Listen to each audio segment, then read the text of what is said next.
i-solve natin yung problem na problem entry, which is the, sino pwede magbasa ng problem? Write in Sigma notation the number pattern 3, 6, 12, 24. So, yan nga po yung problem na binigay sa atin na isa-solve.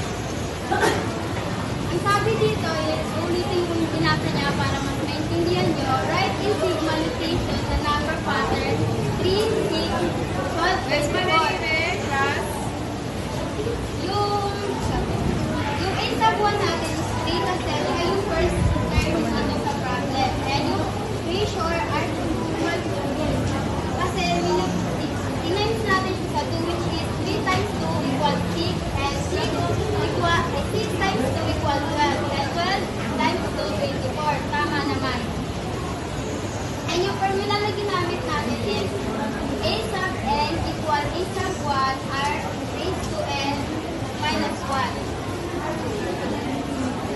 And yung lahat na nakuha natin dito is ibababa lang natin dito or ilalagay lang natin, which is n a sub n equal 3 times 2 raised n minus 1.